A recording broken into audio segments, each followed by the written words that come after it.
Nah, kita semalam sudah masuk haid nifas ya. Udah haid ya, haid aja ya. Nah, nifas belum. Nah, sekarang kita lanjutkan kepada masalah nifas. Qala al-muallif rahimahullahu taala.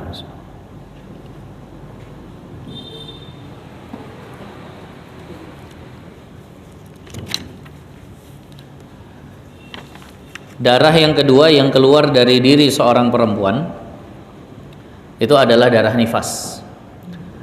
Darah nifas ini adalah darah yang keluar setelah perempuan tadi melahirkan. Walaupun sifatnya hanya as-siqatu. As-siqatu itu artinya calon bayi yang gugur, keguguran. Nah, walaupun keguguran itu masih bisa keluar yang namanya darah nifas. Ataupun kalau dia operasi sesar, terserah. Pokoknya kalau seandainya ada calon bayi, baik bentuknya masih gumpalan daging, jatuh kemudian keluar darah, maka darah yang keluar itu disebut nifas. Nah, begitu juga kalau seandainya operasi sesar bukan keluar dari jalur kemaluan tapi dari perut dibedah, diambil, maka kalau nanti ada darah yang keluar itu juga darahnya darah nifas. Nah, darah nifas ini minimalnya itu sesaat, minimalnya sesaat, keluar sejam habis itu berhenti, ya udah, itu tetap darah nifas. Beda sama haid ya. Kalau haid yang lalu minimalnya sehari semalam 24 jam. Kalau darah nifas sesaat saja keluar, maka itu pun sudah dianggap darah nifas. Maksimalnya 60 hari. Maksimalnya 60 hari. Biasanya 40 hari. Nah, biasanya 40 hari. Bukan mesti 40 hari, dia maksimalnya 60 hari. Loh, ini kok masih 30 hari udah berhenti? Nifas bukan itu. Nifas sejam saja pun nifas, apalagi kalau sampai 30 hari. Nah, ini diantara hikmahnya adalah Allah Subhanahu wa ta'ala itu faham betul, maha bijaksana, maha pengasih, maha penyayang. Bayangkan perempuan yang baru melahirkan dalam keadaan Masya Allah mempertaruhkan nyawa bainal hayah wal maut, antara hidup dan mati. Begitu lahiran jam 10 pagi atau jam 11 siang lahiran, masuk azan zuhur, kalau tidak ada alasan, dengan alasan darah nifas tuh wajib sholat dia tuh. Ya Allah, baru lahiran jam 11 baru beres, jam setengah 1, jam 1 udah suruh rukuk sujud lagi, gimana? Kan berat. Maka Allah berikan darah nifas lama, silahkan rehat, kembalikan dulu, recover dulu kondisi tubuhnya. Nah, udah banyak persendian yang bergeser, mohon maaf, bahkan ada kulit yang robek, mungkin ada tulang-tulang yang linu, maka silahkan rehat 40 hari, tak usah rukuk, tak usah sujud, tak masalah. Nah, setelahnya barulah nanti rukuk sujud lagi, dikasih masa rehat yang luar biasa. Nah, jadi itu hikmahnya diantaranya. Dan hikmahnya juga kenapa selama hamil mengandung itu biasanya kan wanita itu sebulan ada 7 hari libur sholat, datang haidnya. Tapi selama mengandung kebanyakannya kan nggak haid ya. Bahkan sangat langka kasus dijumpai wanita yang sedang hamil itu mengalami haid. Bukan nggak bisa, bisa.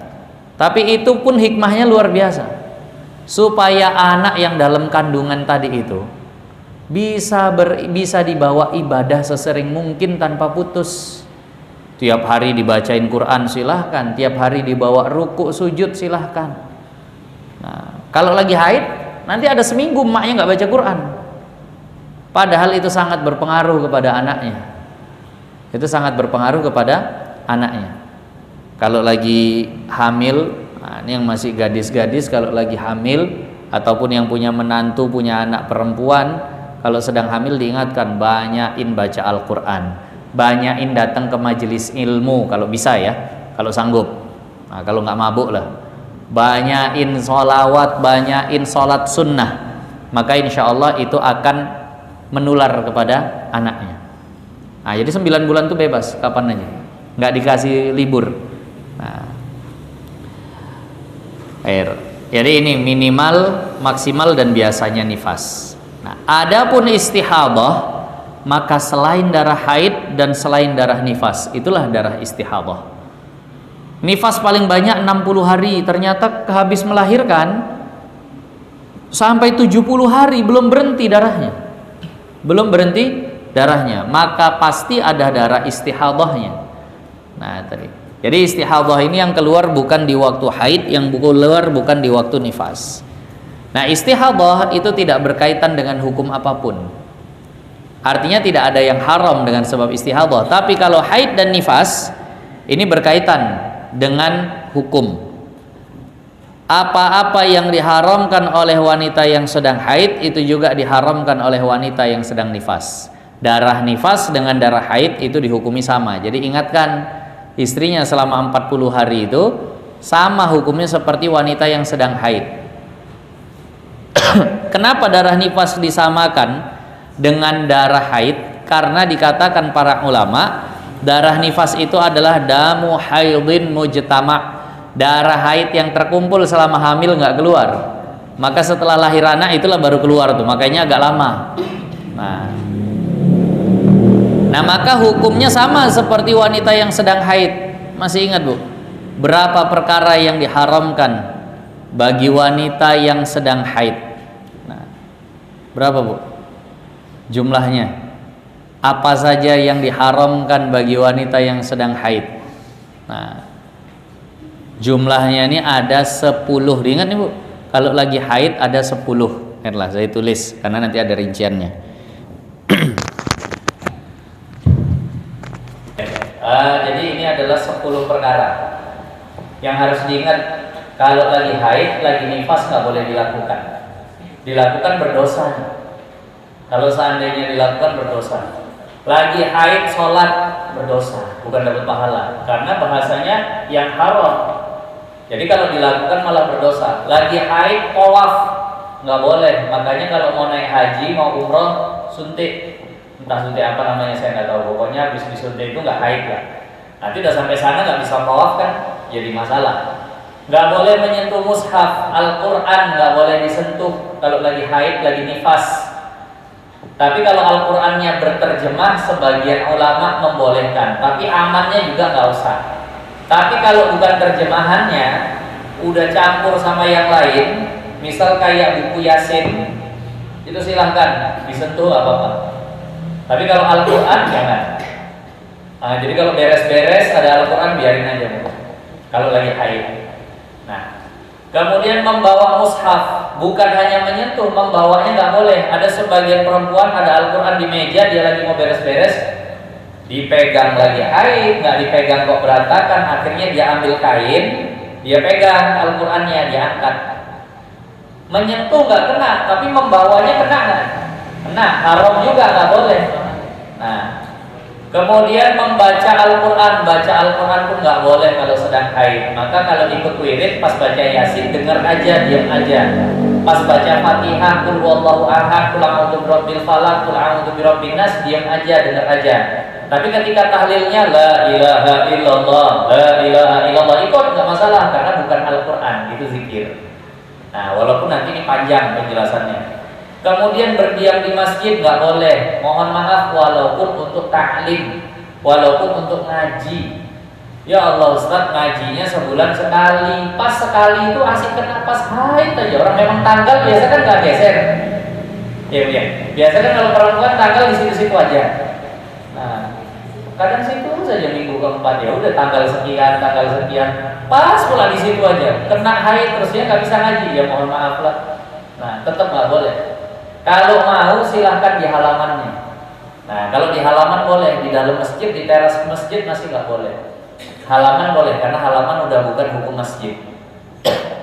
Mohon maaf Ustaz, sekarang kan zamannya udah canggih, udah pakai pembalut, ada sayapnya lagi. Yang aman lah pokoknya dari bocor segala macam. Bukan masalah bocornya, masalah keadaan dirinya yang sedang berhadas itu. Mau netes nggak netes tetap haram. Jadi bukan masalah menetes atau tidaknya. Berikutnya puasa, sedang haid nggak boleh puasa. Kemudian kalau dia sudah menikah, kalau dia sedang haid, suaminya nggak boleh menyentuh antara pusar sampai lutut, dia sedang haram disentuh. Kalau tanpa lapis, kalau dengan lapis boleh. Nanti catatannya ditambahi tanpa lapis. Kemudian nggak boleh ditalak. Kalau istri sedang haid, cekcok sama suami, jangan berani-berani jatuhkan talak kepada istrinya saat istri sedang haid, berdosa. Yang awalnya talak itu halal, maka kalau dijatuhkan saat sedang haid berdosa. Tapi talaknya jatuh nggak? Jatuh. Talaknya tetap jadi. Tapi menjatuhkannya yang seharusnya tak berdosa jadi berdosa. Haram. Haram tapi sah. Haram tapi terjadi. Nah, kemudian yang berikutnya nggak boleh bersuci dengan niat mengangkat hadas. Jadi wanita yang sedang haid atau nifas nggak boleh berwudu kalau niatnya sengaja mengangkat hadas kecil, nggak boleh. Kenapa? Karena pasti terus batal terus, bukan keluar terus sesuatu dari dua jalan itu. Atau dia niatnya mandi wajib, padahal nifasnya belum berhenti, sengaja aku mandi wajib, nggak boleh. Kenapa? Karena nggak akan bisa hilang. Maka diharamkan berwudu, diharamkan mandi wajib. Nah, catatannya. Nah, ini catatan. Seandainya darah sudah berhenti, tapi belum mandi, belum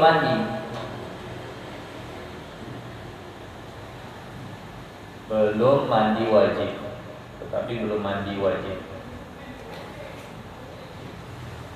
maka halal yang saya kasih tanda bintang lah ya, ini halal. Tanda bintang itu mana? Nah, yang boleh itu ini satu. Nah, ini boleh nih. Nah, kemudian ini boleh. Nah, kemudian ditalak ini juga boleh. Nah, inilah yang boleh dilakukan seandainya darah sudah berhenti tapi belum mandi wajib. Udah boleh puasa, udah. Walaupun belum mandi wajib. Nah, udah boleh ditalak, udah berhenti darah, udah ditalak walaupun belum mandi wajib, udah nggak berdosa suaminya. Nah, kemudian bersuci dengan niat mengangkat hadas, sudah boleh wudu, udah. Nah, tapi yang lain sholat tetap belum boleh kalau belum mandi wajib, tawaf nggak boleh, nyentuh mushaf nggak boleh, bawa mushaf nggak boleh, semuanya ini nggak boleh selain 3 ini saja. Nah, ini boleh dilakukan kalau darahnya sudah berhenti walaupun belum mandi wajib. Nah, mudah-mudahan bisa dipahami.